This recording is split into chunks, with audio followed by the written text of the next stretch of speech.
Hi, this is Start 3D Modeling channel. In this video, I will show you some basic operations for creating 3D solids in Plasticity. Plasticity is a 3D CAD system, but it is not a typical parametric 3D CAD system. If you have experience with software like FreeCAD, Autodesk Fusion, or SolidWorks, you will notice that Plasticity is a bit different.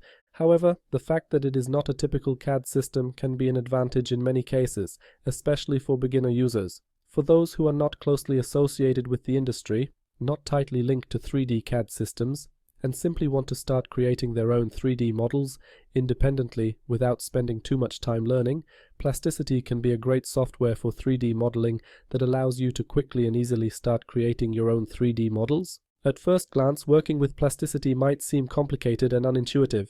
However, after going through a few tutorials, everything starts to make sense, and working with Plasticity becomes really easy. After a few hours of learning, it turns out that the workflow in this program is very well thought out. I typically use FreeCAD, and sometimes I use Autodesk Fusion. These are typical parametric 3D CAD systems, but if I want to quickly create a model, I choose Plasticity. Plasticity is well suited for conceptual modeling where we are not entirely sure what we want to do, because in this system we can make changes directly to the model. In 3D CAD systems based on features tree, on the history of creating a 3D model, we introduce changes by editing selected parameters. Here we do everything directly in the workspace, right on the 3D model. This is a significant advantage of Plasticity compared to other 3D CAD systems. For me, it is not the case that Plasticity is better or worse than FreeCAD. Plasticity is simply a complement to my toolkit. FreeCAD is a fully free 3D modeling system. Plasticity is quite inexpensive software and provides a nice addition to the set of tools for 3D modeling. And so, upon launching, we have this Plasticity window. It is divided into three parts. Here we have the outliner, here we have the main workspace area, and here we have a panel with various options. As you can see at first glance, we do not have too many icons here. All commands are hidden in the command list. Here we have selected commands, and if you click the search command button or the F key on the keyboard, a list with all available commands will appear, and this is really very convenient. At first it may seem that selecting a command is time consuming, but as I said, after completing a few projects, everything makes sense and everything becomes really fast. We will start by creating a simple shape. I choose to draw a rectangle. In some commands we have a little arrow, and if you click the left mouse button and hold it, we have several options to choose from. I would like to draw a rectangle with a center point, so I will hover my cursor over this point and release the left mouse button. Now I need to specify the center point of the rectangle, and I will place the center of the rectangle at the origin of the coordinate system. Here we have the snaps that make this easier.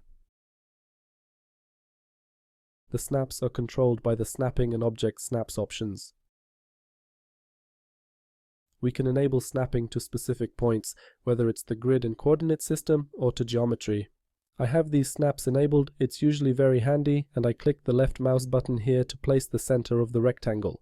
Now we can freely draw the rectangle, or we can specify the exact dimensions of the rectangle. To specify the exact dimensions of the rectangle, we press the Tab key and we can specify the first dimension. Here I will enter 100 millimeters.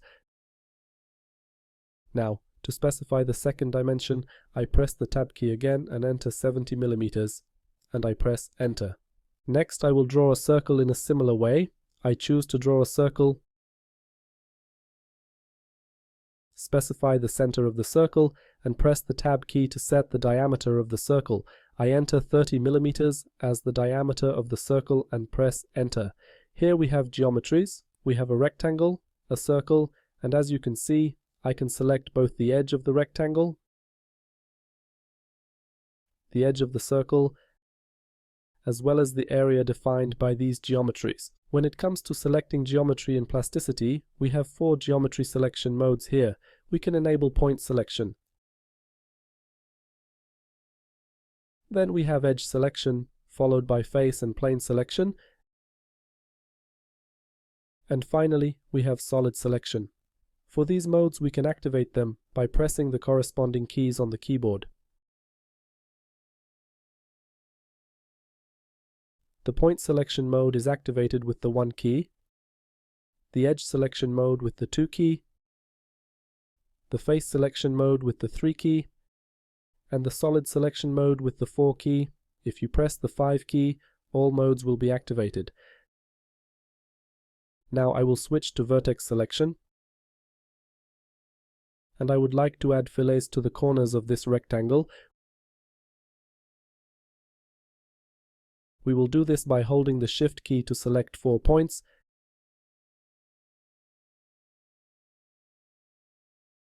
and to add a fillet, in this case, we just need to activate that command.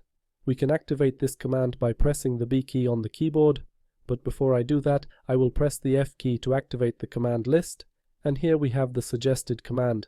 We can activate this command by pressing the B key on the keyboard, or we can select it from this list. I press the B key, and that command is now active. By dragging this gizmo, we can add either a fillet or a chamfer. I would like to add a fillet here. We can do this either by entering a specific value for the fillet or by pressing the D key. In the bottom right corner, we have hints regarding the commands we can use. I press the D key to specify the radius value and enter 10 here to specify the value of this radius. And I press enter and enter again to finish this command. In the corners of this rectangle, at the fillet points, I will create circles. I will switch to the top view. As you can see, we have a cube, and by clicking on the appropriate face of this cube, we can set the appropriate view. In this case, I clicked on the top face of this cube to set the top view. Now I choose to draw a circle. As you can see, I have active snaps, and I can place the center of the circle in the middle of that fillet. I click the left mouse button here, then press the Tab key and enter 10 as the diameter of the circle. This way, I created a circle here. In a similar way, I could draw circles in the other corners, but I would like to show you another function. It will be the mirror function, which works both for flat geometries and for solids. We select what we want to mirror and choose the mirror command. I press the F key to activate the command list, and here in the search bar, I type mirror. We can activate this command by selecting it from the list or using the corresponding keyboard shortcut. On Windows, the keyboard shortcut will be Alt plus X. I will use the keyboard shortcut, switch to edge selection, select the circle, and choose the keyboard shortcut. Now I need to specify the mirror plane. I click here to set that I want to create a mirror in this direction so that the y-axis is the mirror plane. I click OK to accept it.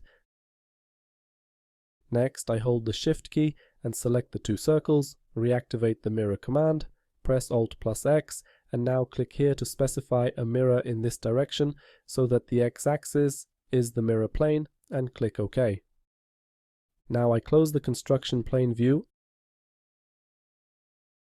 and we have created this geometry. Based on this geometry, we will create a solid by extruding the sketch. To do this, we switch to face selection. We select the area based on which we want to create the solid, and here the extrude command has been automatically selected. Now we simply specify the extrusion length. To do this, we can drag this gizmo to determine the length of the extrusion. We can either enter a specific extrusion value here, or check the available commands. We have the distance command here, and that way we can also specify the extrusion length. I press the D key, enter 10, and press enter, and enter again. And this way we created a solid with a height of 10 millimeters. Regarding plasticity, after creating a solid based on the geometry, this geometry is not linked to that solid. As you can see, a solid has appeared in the outliner, and we can enable or disable the visibility of this solid, as well as have all the geometries we created. Now, if you make any changes to these geometries, for example, if we move this circle, I will switch to edge selection, select this circle, and activate the move command. We can activate the move command by clicking this icon or by pressing the G key on the keyboard. Here we can specify the displacement. We can do this precisely by entering a specific displacement value. Now I will turn on the visibility of the solid, and the changes in geometry no longer affect the solid. The solid we created is no longer linked to that geometry. It is already independent of those geometries. If you would like to make any changes to this solid, you simply have to do it directly on the solid. I click on this group of flat geometries and then click the eye icon next to one of them to disable the visibility of the flat geometry so that they do not obscure the view. If, for example, you would like to move this hole, we switch to face selection, select the face, and press the G key to activate the move command. Now you can freely change the position of this hole. You can specify a specific displacement value, or you can do it freely. For now, I will press the escape key to cancel that. I have this hole selected, and I would like to move this hole 5 mm in the positive direction of the x-axis. We can do this very quickly. I press the G key to activate the move command. Then I press the X key to activate the movement along the x-axis. I press 5 to specify the displacement value along the x-axis, and press Enter to confirm it, and Enter again to complete this command. As you can see, this hole has been moved. This is a huge advantage of plasticity, that we can make changes directly to the model. In the case of conceptual modeling, if we care about quickly creating some model, we can do such things very quickly in plasticity. If you would like to create the next stage of this model, we can create another sketch on this face. We select this face and press the spacebar to activate a temporary construction plane. Here, for example, I will create another circle. I choose to draw a circle,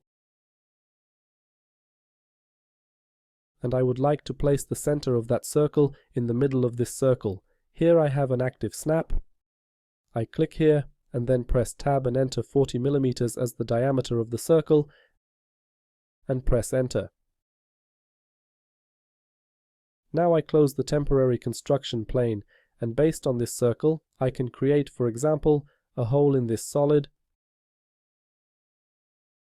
or we can add another extrusion.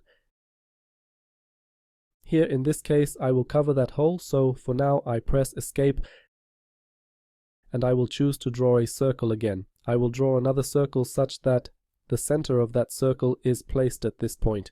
Now I move to the edge of the hole. Here I have an active snap, and I click the left mouse button to draw a second circle.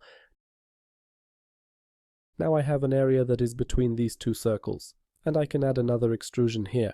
I will add an extrusion of 15 mm. I press the D key, enter 15, I press Enter and Enter again to finish this. What you may notice is that a second solid has been created here. These solids are not connected to each other. I will turn off the visibility of the flat geometry, and to connect these solids, we will perform a solid union operation. I will switch to solid selection and hold the Shift key to select these two solids and activate the boolean operation. We can activate this operation by clicking this icon or simply pressing the Q key on the keyboard. Regarding this operation, we have several operation modes here. For solid unions, we use the union operation. To activate this operation, simply press the Q key again on the keyboard and press Enter. In this way, we have joined these two solids, and now we have one solid. When it comes to removing material from a solid based on a sketch, we can also do it easily. I will draw another circle. I choose to draw a circle and place the center of the circle in the middle of this hole. I enter 15 mm as the diameter of the circle. Now, to remove material from this solid, I switch to face selection.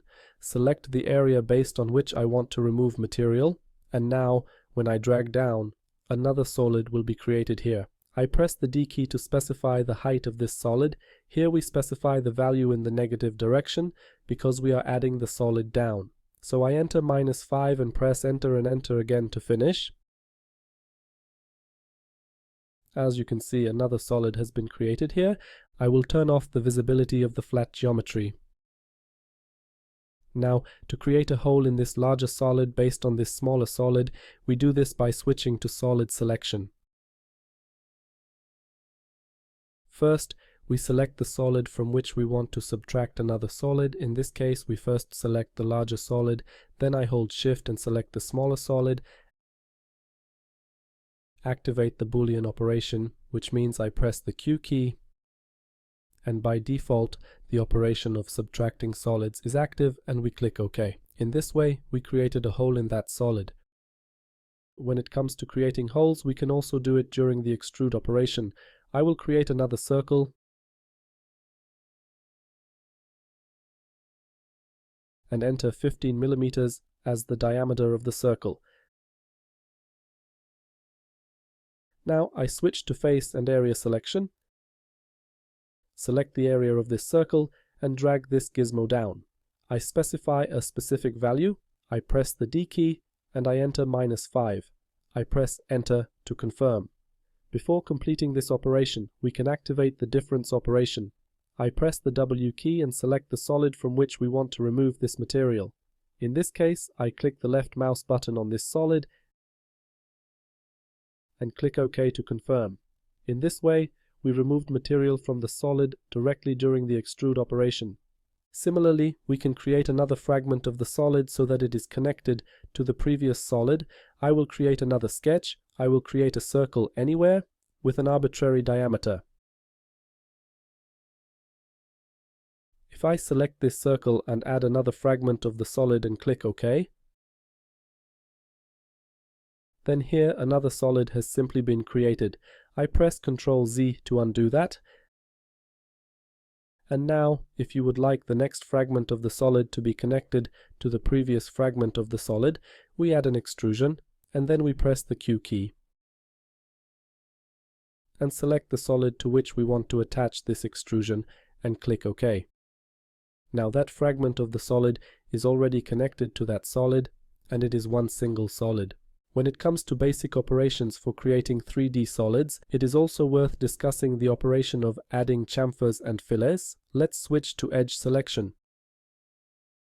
If you would like to add a fillet to this edge, select that edge and the fillet command will be activated automatically here. We can add either a fillet or a chamfer, depending on the direction in which we drag this gizmo. We can simply use the corresponding commands. By pressing the D key, we add a fillet and we can enter a specific value.